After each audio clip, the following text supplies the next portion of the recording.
One of the most exciting scientific findings of the past half-century has been the discovery of widespread trophic cascades.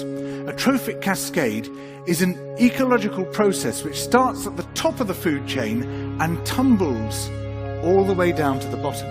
And the classic example is what happened in the Yellowstone National Park in the United States when wolves were reintroduced in 1995.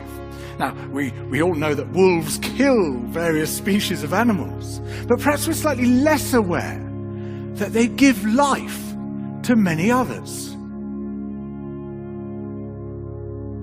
Before the wolves turned up, they'd been absent for 70 years, that the numbers of deer, because there was nothing to hunt them, had built up in the Yellowstone Park, and despite efforts by humans to control them, they'd managed to reduce much of the vegetation there to almost nothing. They'd just grazed it away.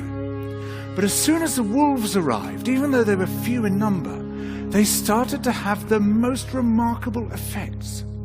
First, of course, they killed some of the deer, but that wasn't the major thing.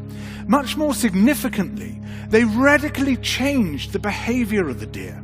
The deer started avoiding certain parts of the park, the places where they could be trapped most easily, particularly the valleys and the gorges. And immediately those places started to regenerate. In some areas, the height of the trees quintupled in just 6 years. Bare valley sides quickly became forests of aspen and willow and cottonwood. And as soon as that happened, the birds started moving in. The number of songbirds and migratory birds started to increase greatly. The number of beavers started to increase because beavers like to eat the trees. And beavers, like wolves, are ecosystem engineers. They create niches for other species. And the dams they built in the rivers provided habitats for otters and muskrats and ducks and fish and reptiles and amphibians. The wolves killed coyotes, and as a result of that, the number of rabbits and mice began to rise, which meant more hawks, more weasels, more foxes, more badgers. Ravens and bald eagles came down to feed on the carrion that the wolves had left.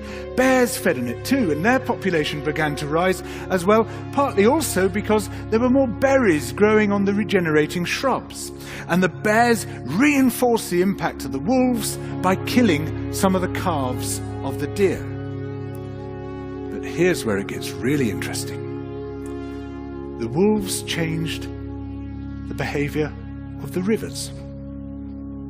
They began to meander less. There was less erosion. The channels narrowed. More pools formed. More riffle sections, all of which were great for wildlife habitats.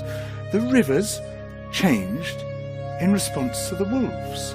And the reason was that the regenerating forests stabilized the banks so that they collapsed less often, so that the rivers became more fixed in their course. Similarly, by driving the deer out of some places and the vegetation recovering on the valley sides, there was less soil erosion because the vegetation stabilized that as well. So the wolves, small in number, transformed not just the ecosystem of the Yellowstone National Park, this huge area of land, but also its physical geography.